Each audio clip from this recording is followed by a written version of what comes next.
Olá, tudo bem?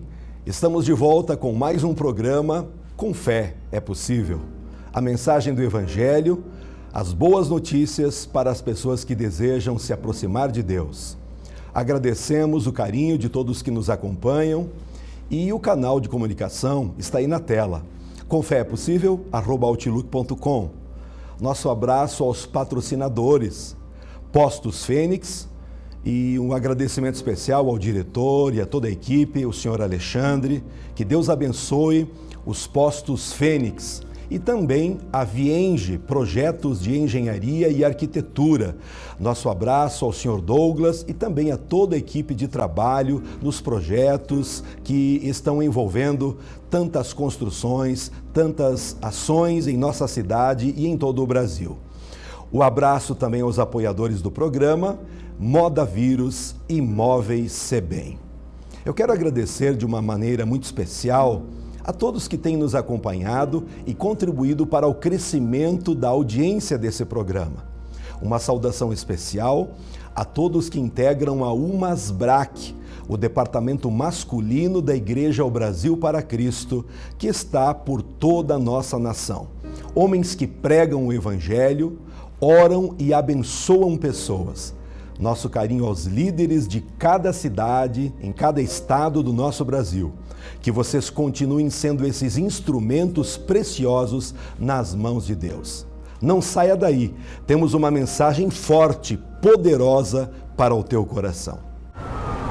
Xiii, o posto que você abastece tá ficando assim? Está na hora de você conhecer um verdadeiro posto de serviços. Nos Postos Fênix você tem profissionais especializados que vão cuidar do seu carro do jeitinho que ele merece. Sem contar na qualidade do combustível Shell V-Power. Você roda mais e paga menos. Ah, e a cada R$200 em compras, você ganha um cupom para concorrer a um carro 0 km. Postos Fênix, na Rua Alemanha e Rua Espírito Santo, esquina com a Avenida 7. A Vienge Projetos é uma empresa especializada em maquetes eletrônicas, residencial, comercial, industrial e agropecuário.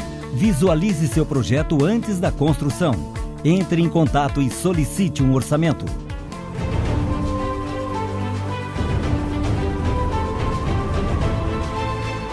Que minha coragem seja maior que meu medo.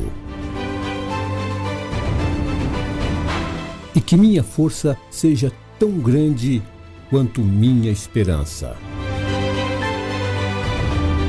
Com fé é possível. Porque para quem tem fé, a vida nunca tem fim. Já ouvimos que o mundo é movido pelas perguntas. Algumas são necessárias, outras óbvias. Em nenhum outro momento da história, o ser humano se viu cercado por tantas informações e nunca foi tão fácil ter acesso a elas. Isso não é ruim, mas precisamos estar conscientes de que este excesso de informações implica em alguns cuidados. Estamos tão acostumados a ter respostas fáceis para quaisquer dúvidas que deixamos de pensar nas perguntas que ouvimos. Temos transportado este medo e preguiça de questionarmos a nossa vida espiritual. Isso é incrível, mas muitas pessoas têm medo de pensar nas coisas de Deus. Queremos que alguém nos traga todas as respostas prontas. Certa vez, li em algum lugar a seguinte frase: se Jesus é a resposta, qual é a pergunta? Sabemos que Jesus é a razão da esperança que há em nós. Ele é a resposta e disso eu não tenho a menor dúvida. Mas qual é a pergunta? Ou quais são as perguntas? Porque desejamos respostas de Deus para tudo, mas será que estamos preparados para ouvir as perguntas que Deus tem para nós? Jesus era imprevisível e os religiosos de sua época não ficavam à vontade com isso, pois ele sempre os surpreendia. Você já prestou atenção aos evangelhos? Quantas vezes alguém se aproximou de Jesus com uma pergunta e, ao invés da resposta que esperava, recebeu outra pergunta? Compreenda que Jesus ministrava através de suas perguntas. Ele não fazia isso porque não sabia as respostas, mas porque queria que aqueles que perguntavam refletissem sobre o que estavam perguntando. No Evangelho de Lucas, capítulo 2, e o versículo 46 nos diz o texto: E aconteceu que, passados 3 dias, o acharam no templo, assentado no meio dos doutores, ouvindo-os e interrogando-os. Jesus dirige suas perguntas a 3 grupos de pessoas: aos fariseus, aos excluídos e necessitados e aos seus amigos. Essa palavra vai mexer com você. Você está preparado para ouvir suas perguntas? Inicialmente, vamos ver as perguntas aos fariseus. Os fariseus eram judeus que conheciam profundamente as Escrituras. No entanto, se preocupavam em manter sua crença como algo aparente e não propriamente com o relacionamento com Deus. Preocupavam-se em manter a lei, em observar rituais, jejuns, orações e esmolas, mas se afastavam da presença de Deus, se afastavam da essência da lei, que é o amor e a piedade. Quando os fariseus interrogavam Jesus, não formulavam perguntas sobre assuntos que gostariam de conhecer. Não estavam preocupados no conhecimento que obteriam. Ao contrário, questionavam Jesus num tom de acusação, com um só objetivo: invalidar sua autoridade como Filho de Deus. E Jesus, conhecendo a malícia de seus corações, como lemos em Mateus, fazia perguntas que confrontavam a religiosidade daqueles homens. Olha só, em Mateus 22:17 nos diz o texto: Dize-nos, pois, que te parece? É lícito pagar tributo a César ou não? Jesus, porém, conhecendo-lhes a malícia, respondeu: Por que me experimentais, hipócritas? A reação de Jesus soa dura muitas vezes, mas não podemos perder de vista a certeza de que em tudo Jesus era movido pelo amor. Desta forma, suas perguntas não tinham o propósito de acusar aqueles homens, mas de fazê-los enxergar que tinham abandonado o principal, o amor.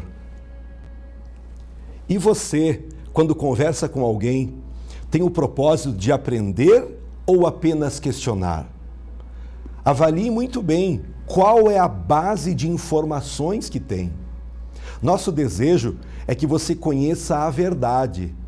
Verdade sobre você, sobre sua vida, sobre seu caminho.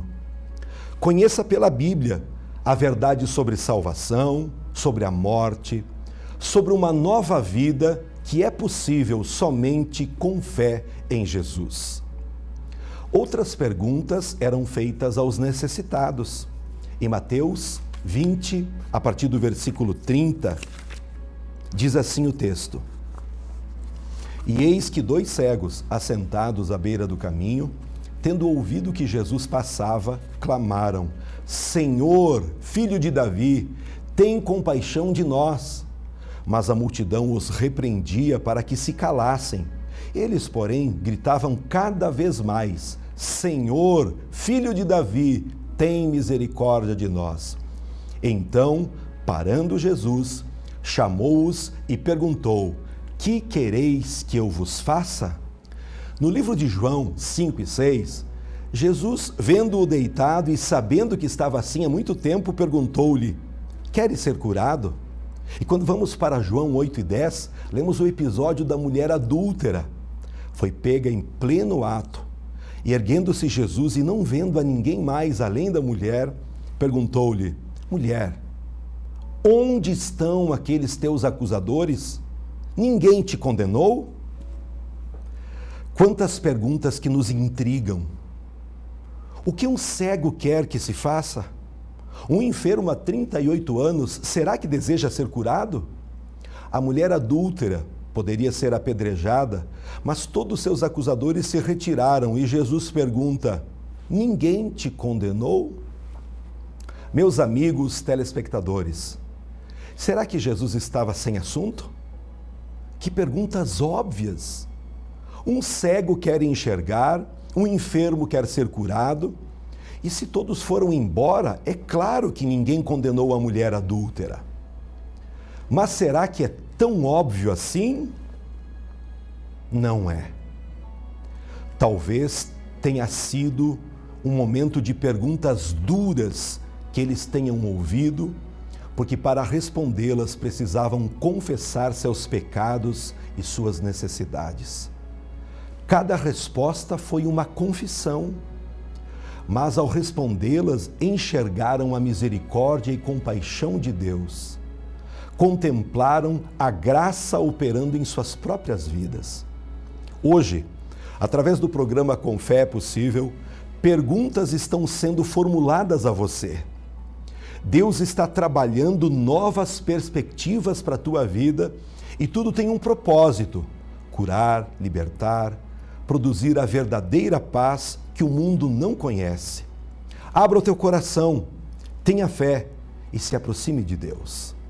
Na Bíblia, vemos também as perguntas aos discípulos. Ao se dirigir para amigos, talvez sejam perguntas mais difíceis de serem respondidas. Em cada questionamento, Jesus nos provoca a sair da superficialidade para viver algo mais profundo.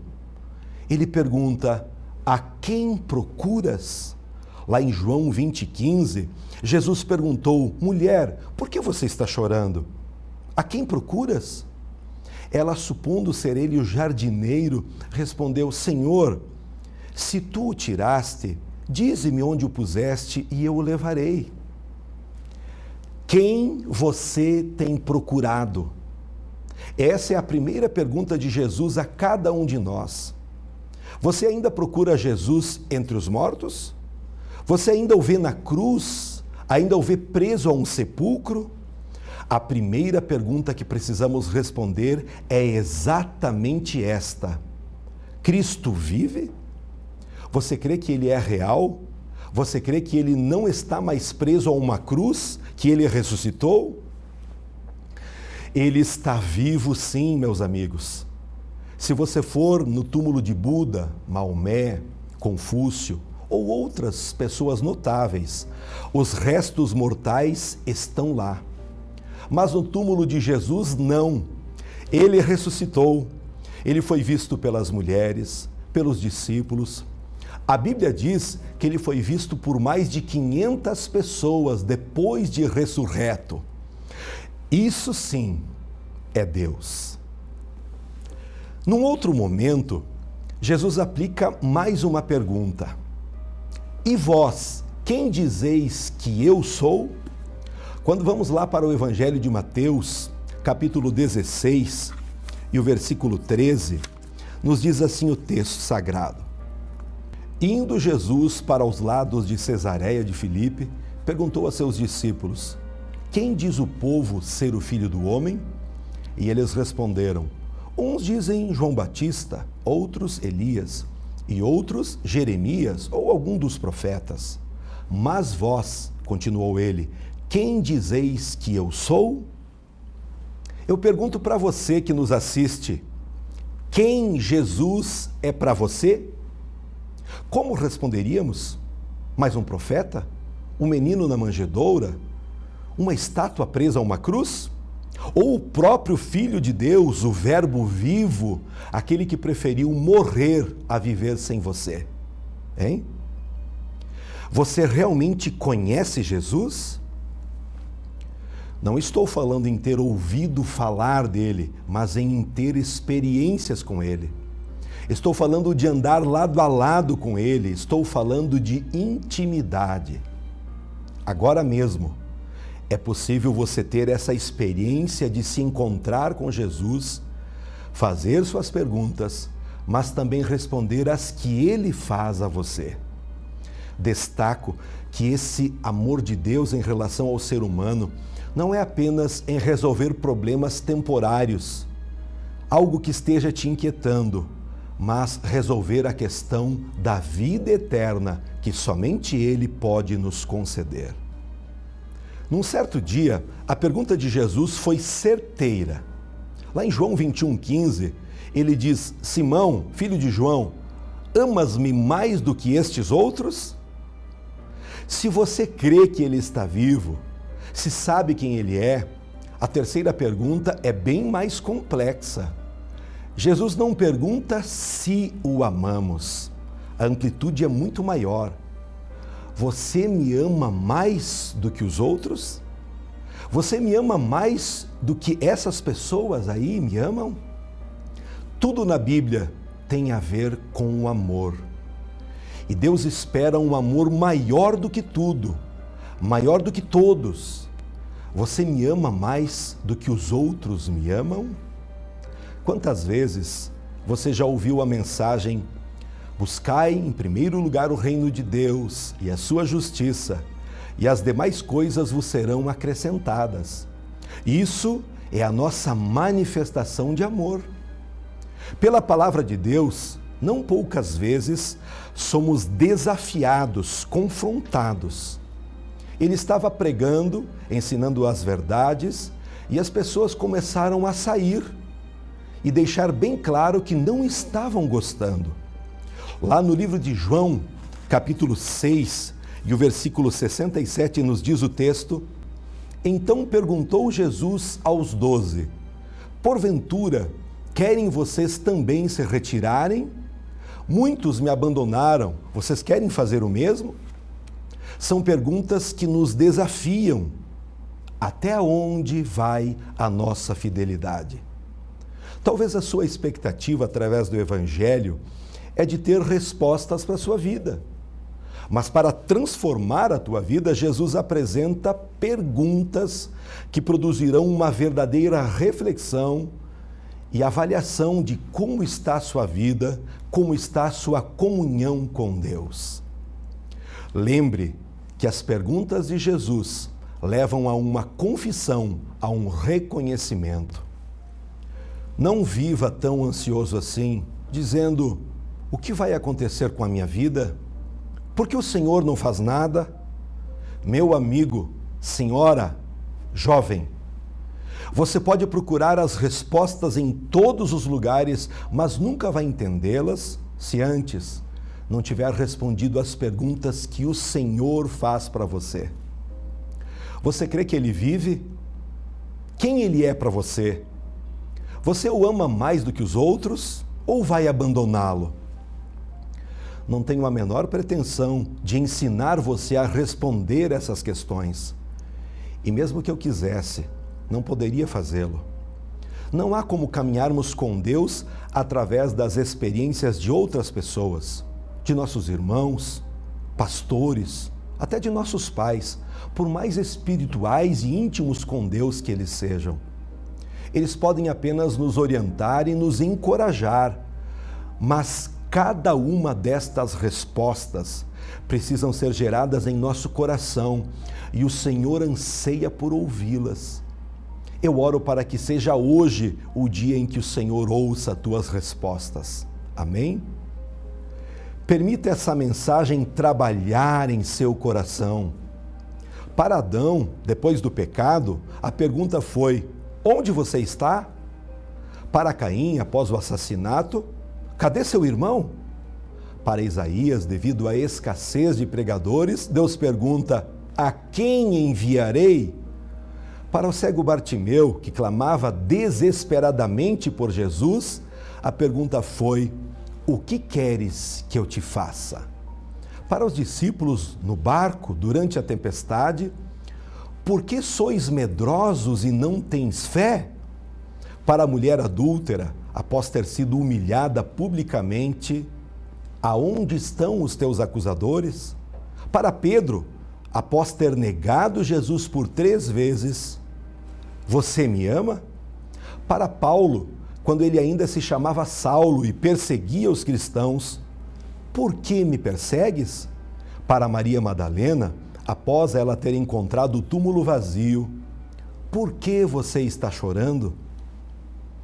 Ao longo de seu ministério, Jesus nunca desprezou uma oportunidade, por mais banal que parecesse. Ele sempre aproveitou cada momento para ensinar valiosas lições espirituais aos que lhe seguiam. Sua vida, seu testemunho, ensinavam tanto quanto as suas palavras. Um dos seus métodos de ensino mais eficazes foram suas perguntas. Ao longo de sua vida pública, Jesus fez muitas perguntas. Desde cedo, aprendemos na escola a buscar respostas. Somos ensinados a estudar para dar as respostas certas. Mas poucos de nós foram realmente estimulados e educados a fazer boas perguntas. Uma pergunta poderosa é aquela que ecoa em nós e fica ali dentro por um bom tempo. Eu também quero te fazer uma pergunta. Você gosta de ir à igreja, ouvir uma boa pregação do Evangelho? Quantos hoje em dia falam, estou sem vontade de ir à igreja? Pense nessa questão. Pense a respeito da vontade. Se basearmos o que fazemos e o que não fazemos apenas apoiados na vontade, estamos perdidos. Imagine o seguinte: você acorda um dia pela manhã e está sem vontade de trabalhar. Então decide que não vai trabalhar. Em outro dia, seu chefe pede para que faça determinado serviço, mas você está sem vontade de fazer, então diz a ele que não vai fazer.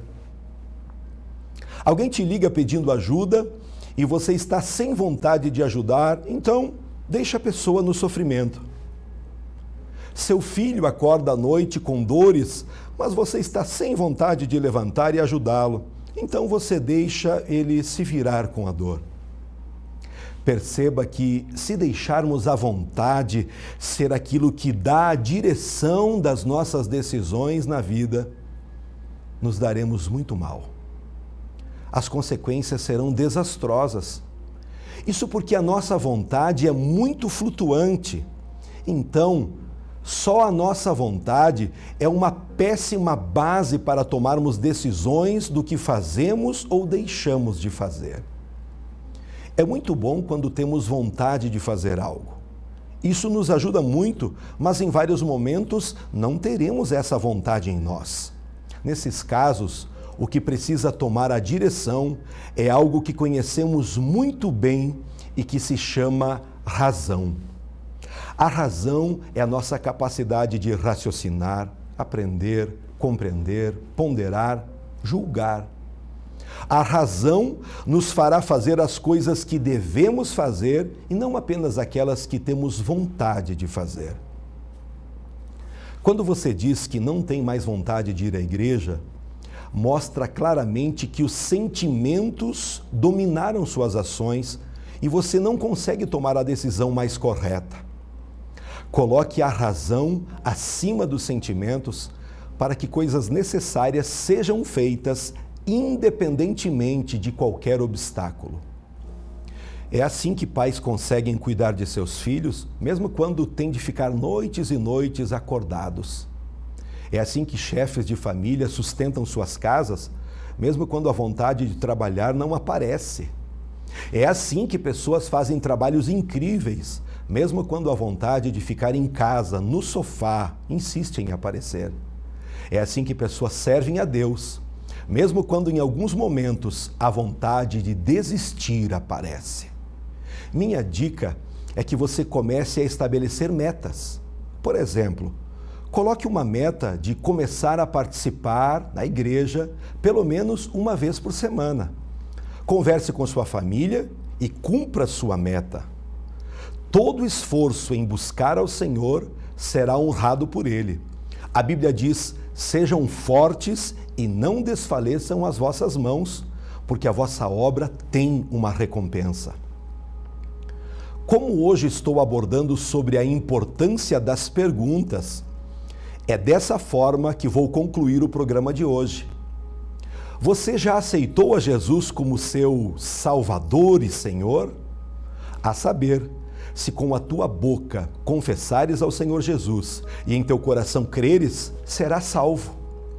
Nenhuma religião pode salvar, muito menos qualquer penitência que se faça, porque Jesus já pagou o preço, deu a sua vida na cruz do Calvário.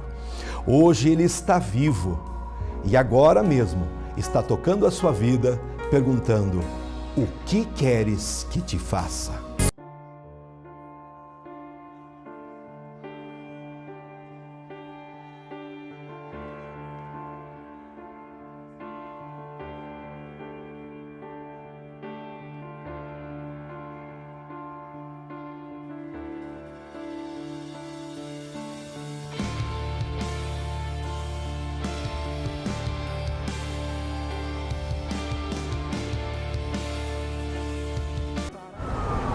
Xiii, o posto que você abastece tá ficando assim?